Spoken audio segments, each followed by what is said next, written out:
Hi bridge എഡ്യൂക്കേഷനിലേക്ക് എല്ലാവർക്കും സ്വാഗതം. നിങ്ങൾ UGC നെറ്റ് അറബിക് എക്സാമിന് പ്രിപ്പയർ ചെയ്യുകയാണോ എങ്കിൽ ഇത് നിങ്ങൾക്ക് വേണ്ടിയുള്ള ചാനലാണ്. നെറ്റ് സിലബസിലെ ഓരോ യൂണിറ്റും നമുക്ക് ഒരുമിച്ച് സിമ്പിളായി പഠിച്ചെടുക്കാം. അപ്പോൾ ഞങ്ങൾക്ക് നിങ്ങളെക്കുറിച്ചും നമ്മുടെ ഈ കമ്മ്യൂണിറ്റിയെക്കുറിച്ചും കൂടുതൽ അറിയാൻ ആഗ്രഹമുണ്ട്. ഇന്നത്തെ ക്ലാസ് എങ്ങനെയുണ്ടായിരുന്നു? ഈസി ആയിരുന്നോ അതോ കുറച്ച് ടഫായിരുന്നോ? താഴെ കമന്റ് ചെയ്യണേ. ഇനി ഏതൊക്കെ ടോപ്പിക്കുകളാണ് നമ്മുടെ ക്ലാസ്സുകളിൽ വേണ്ടതെന്ന് തീർച്ചയായും നിർദ്ദേശിക്കണം. ഇതുപോലെ ഓരോ യൂണിറ്റും കവർ ചെയ്യുന്ന കൂടുതൽ ക്ലാസുകൾക്കായി ഈ ചാനൽ ഇപ്പോൾ തന്നെ സബ്സ്ക്രൈബ് ചെയ്യുക. നിങ്ങളുടെ ഫ്രണ്ട്സിനും ഗ്രൂപ്പുകളിലും ഷെയർ ചെയ്യുക. നമസ്കാരം, എല്ലാവർക്കും സ്വാഗതം. ഇസ്ലാമിന് മുമ്പുള്ള അറേബ്യൻ ചരിത്രം എടുത്തു നോക്കിയാൽ അവിടെ ഒരു മനുഷ്യനുണ്ടായിരുന്നു. അദ്ദേഹത്തിന്റെ വാക്കുകൾക്ക് ഒരു വലിയ സൈന്യത്തേക്കാൾ ശക്തിയുണ്ടായിരുന്നെന്ന് പറയും. വെറുമൊരു സാധാരണക്കാരനല്ല, പേർഷ്യൻ ചക്രവർത്തിയെ വരെ അത്ഭുതപ്പെടുത്തിയ ഒരാൾ. അദ്ദേഹത്തിന്റെ വാക്കുകൾ ഇന്നും നൂറ്റാണ്ടുകൾക്കിപ്പുറവും അറബി സാഹിത്യത്തിൽ മുഴങ്ങിക്കേൾക്കുന്നുണ്ട്. നമ്മൾ ഇന്ന് സംസാരിക്കാൻ പോകുന്നത് അഖ്തം ബിൻ സൈഫിയെക്കുറിച്ചാണ്. പ്രത്യേകിച്ച് UGC നെറ്റ് എക്സാമിന് തയ്യാറെടുക്കുന്ന നിങ്ങൾക്ക് ഇത് വളരെ പ്രധാനപ്പെട്ട ഒരു ടോപ്പിക്കാണ്. അപ്പോൾ നമുക്ക് നേരെ വിഷയത്തിലേക്ക് കടക്കാം. നോക്കൂ, ഈ വാക്കുകൾ പറഞ്ഞത് ആരാണെന്നറിയാമോ? വേറെ ആരുമല്ല, അക്കാലത്തെ ഒരു സൂപ്പർ പവറായിരുന്ന പേർഷ്യൻ സാമ്രാജ്യത്തിന്റെ ചക്രവർത്തി കിസ്രയാണ്. അദ്ദേഹം എന്താ പറയുന്നത്? അറബികൾക്ക് അവരുടെ മഹത്വം ലോകത്തെ കാണിക്കാൻ വേറെ ആരുമില്ലായിരുന്നെങ്കിൽ പോലും ഈ ഒരാൾ അഖ്തം മാത്രം മതിയായിരുന്നു എന്ന്. ഒന്ന് ആലോചിച്ചു നോക്കൂ. ഒരു വലിയ ചക്രവർത്തിയിൽ നിന്ന് ഇങ്ങനെയൊരു സർട്ടിഫിക്കറ്റ് കിട്ടുകയെന്ന് പറഞ്ഞാൽ അത് ചെറിയ കാര്യമല്ല. അത്രയ്ക്കുണ്ടായിരുന്നു അദ്ദേഹത്തിന്റെ വില. അപ്പോ ആരായിരുന്നു ഈ മനുഷ്യൻ? ഒരു ചക്രവർത്തിയെ വരെ ഇംപ്രസ് ചെയ്യിച്ച ആ വ്യക്തി. നമുക്ക് നോക്കാം. അറബികളുടെ ആ വലിയ ജ്ഞാനി ഹക്കീമുൽ അറബ്. ഇതാണ് അദ്ദേഹത്തിന്റെ മുഴുവൻ പേര്: അഖ്തം ബിൻ സൈഫി അത്തമീമി, അതായത് തമീം ഗോത്രക്കാരൻ. അദ്ദേഹം വെറുമൊരു ജ്ഞാനി മാത്രമായിരുന്നില്ല. ജാഹിലിയ കാലഘട്ടത്തിലെ, അതായത് ഇസ്ലാമിന് മുമ്പുള്ള കാലഘട്ടത്തിലെ ഏറ്റവും ഫേമസായ പ്രസംഗകരിൽ ഒരാളും ഒരു ജഡ്ജുമായിരുന്നു. അദ്ദേഹത്തിന്റെ സ്ഥാനം എന്തായിരുന്നുവെന്ന് വെച്ചാൽ, അദ്ദേഹം ഒരു വിധി പറഞ്ഞാൽ പിന്നെ അതിനപ്പുറം ഒരു വാക്കില്ല. ആരും അത് ചോദ്യം ചെയ്യാൻ പോലും പോയില്ല. അത്രയ്ക്ക് റെസ്പെക്റ്റഡ് ആയിരുന്നു അദ്ദേഹത്തിന്റെ തീരുമാനങ്ങൾ. പക്ഷേ അദ്ദേഹത്തിന്റെ ഏറ്റവും വലിയ പവർ എന്ന് പറയുന്നത് അദ്ദേഹത്തിന്റെ വാക്കുകളായിരുന്നു. എന്തായിരുന്നു അദ്ദേഹത്തിന്റെ പ്രസംഗ ശൈലിയുടെ ആ ഒരു പ്രത്യേകത? അതെങ്ങനെയാണ് ഇത്ര ഫലപ്രദമായത്? നമുക്ക് നോക്കാം. ഇതാണ് അദ്ദേഹത്തിന്റെ പ്രസംഗ ശൈലിയുടെ ഒരു പ്രത്യേകത. അതായത് ആ കാലത്തെ മറ്റു പ്രസംഗകരെ പോലെ ഒരുപാട് അലങ്കാരങ്ങളും അതിശയോക്തിയുമൊന്നും അദ്ദേഹം ഉപയോഗിച്ചിരുന്നില്ല. പകരം അദ്ദേഹത്തിന്റെ മെയിൻ ടൂൾ എന്ന് പറയുന്നത് ലോജിക്കായിരുന്നു. ബുദ്ധിയെ സ്വാധീനിക്കുക എന്നതായിരുന്നു അദ്ദേഹത്തിന്റെ ലക്ഷ്യം.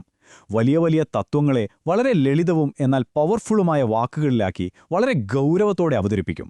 അതാണ് അദ്ദേഹത്തിന്റെ സ്റ്റൈൽ. അദ്ദേഹത്തിന്റെ ആ ഒരു ശൈലിക്ക് ഏറ്റവും നല്ലൊരു ഉദാഹരണമാണിത്.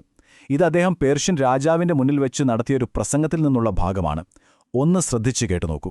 ഏറ്റവും നല്ല കാര്യങ്ങൾ ഏറ്റവും മുകളിലുള്ളതാണ്. മനുഷ്യരിൽ ഏറ്റവും മുകളിലുള്ളത് രാജാക്കന്മാരാണ്. എന്നാൽ രാജാക്കന്മാരിൽ ഏറ്റവും മികച്ചവൻ ജനങ്ങൾക്ക് ഏറ്റവും കൂടുതൽ ഉപകാരം ചെയ്യുന്നവനാണ്. ചിന്തിച്ചു നോക്കൂ. ഒരു ചക്രവർത്തിയുടെ മുഖത്ത് നോക്കി ഭരണം എങ്ങനെയായിരിക്കണമെന്ന് ക്ലാസ് എടുക്കുകയാണ്. അതും എത്ര കൃത്യമായ ലോജിക്കോടെ. അതിന് അസാമാന്യ ധൈര്യം വേണം, അല്ലേ? അതായിരുന്നു അഖ്. ശരി, ഇനി നമുക്ക് അദ്ദേഹത്തിന്റെ ചില വിഖ്യാതമായ വാക്കുകളിലേക്ക്, അദ്ദേഹത്തിന്റെ ഹിക്മത്തുകളിലേക്കും വസിയത്തുകളിലേക്കും കടക്കാം. ഇവയൊക്കെ പരീക്ഷയ്ക്ക് ചോദിക്കാൻ സാധ്യതയുള്ളവയാണ്. പക്ഷെ അതിലുപരി നമ്മുടെയൊക്കെ ജീവിതത്തിൽ ഓർത്തുവെക്കാൻ പറ്റിയ ചില കാര്യങ്ങൾ കൂടിയാണ്. ഇവിടെ നോക്കൂ, എന്താണ് ഔദാര്യം അഥവാ കരം എന്ന് അദ്ദേഹം നിർവചിക്കുന്നത്?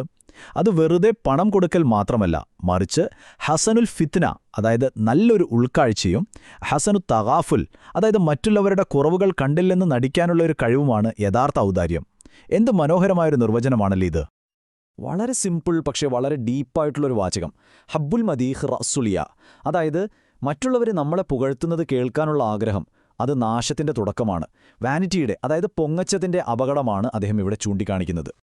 ഇതാ മറ്റൊരു പ്രാക്ടിക്കൽ അഡ്വൈസ്. ഇയ്യാക വത്തബ്ദീർ, അതായത് ധൂർത്തിനെ നിങ്ങൾ സൂക്ഷിക്കുക. കാരണം ഫഇന്ന തബ്ദീറ മിഫ്താഹുൽ ബുഅസ്, അത് ദാരിദ്ര്യത്തിലേക്കും ദുരിതത്തിലേക്കുമുള്ള താക്കോലാണ്. എത്ര ശരിയാണല്ലേ?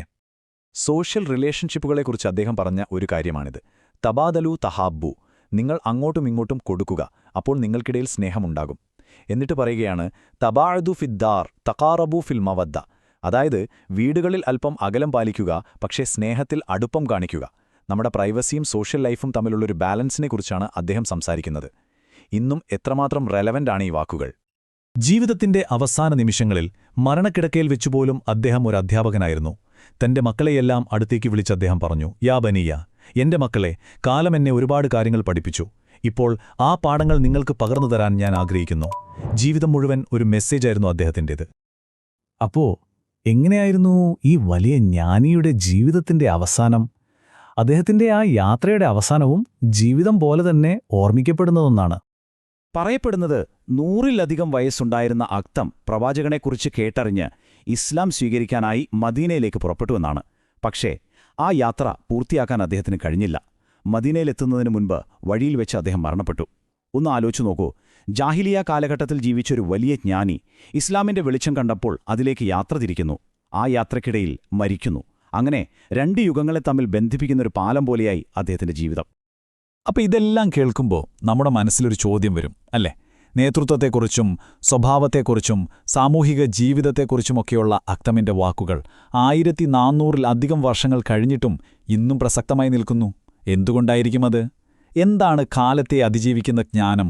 എന്തായിരിക്കാം അത്തരം അറിവിന്റെ ഉറവിടം? ഇതിനെക്കുറിച്ചൊക്കെ ചിന്തിക്കാനുള്ള ഒരു അവസരം കൂടിയാണ് അക്തം ബിൻ സൈഫിയെപ്പോലുള്ളവരുടെ ജീവിതം നമുക്ക് നൽകുന്നത്. അപ്പോ നമ്മൾ പ്രധാന കാര്യങ്ങളൊക്കെ പറഞ്ഞു കഴിഞ്ഞു. ഇനി അടുത്ത സ്റ്റെപ്പ് എന്താണെന്ന് നോക്കിയാലോ? ഈ വിഷയത്തിലെ മെയിൻ പോയിന്റ്സ് ഒക്കെ നിങ്ങൾക്ക് ക്ലിയർ ആയിട്ടുണ്ടാകും, അല്ലേ? അപ്പോ ഏറ്റവും പ്രധാനപ്പെട്ട ചോദ്യം ഇതാണ്: ഇനി എങ്ങനെ പഠനം മുന്നോട്ട് കൊണ്ടുപോകും? നിങ്ങളുടെ പഠനത്തിന് ഒരു മുതൽക്കൂട്ടാകാൻ പറ്റിയ ഒരു വഴിയുണ്ട്. അതാണ് ബ്രിഡ്ജ് 6 എഡ്യൂക്കേഷന്റെ ഈ പുതിയ പ്രിന്റഡ് ബുക്ക്. ഈ ബുക്കിനെ സ്പെഷ്യൽ ആക്കുന്നത് ഇതിന്റെ ഉള്ളടക്കം തന്നെയാണ്. നമ്മുടെ ഓരോ ക്ലാസ്സിലെയും പോയിന്റ്സും കഴിഞ്ഞ 5 വർഷത്തെ നെറ്റ് എക്സാം ക്വസ്റ്റ്യൻസും ഇതിലുണ്ട്. ഈ ബുക്കിന്റെ ഒരു കോപ്പി ഓർഡർ ചെയ്യാൻ വളരെ എളുപ്പമാണ്. ഓർഡർ ചെയ്യാൻ താഴെ കമന്റ് ബോക്സിൽ നിങ്ങളുടെ ഫോൺ നമ്പറും അഡ്രസ്സും കൊടുത്താൽ മതി. നിങ്ങളുടെ വിജയത്തിലേക്കുള്ള യാത്രയിലെ ഈ പുസ്തകം ഒരു വലിയ സഹായമാകട്ടെ. നിങ്ങളുടെ പഠനത്തിനും ശോഭനമായ ഭാവിക്കും എന്റെ എല്ലാവിധ ആശംസകളും. അപ്പോ അടുത്തൊരു വിഷയവുമായി നമുക്ക് വീണ്ടും കാണാം. Thank you.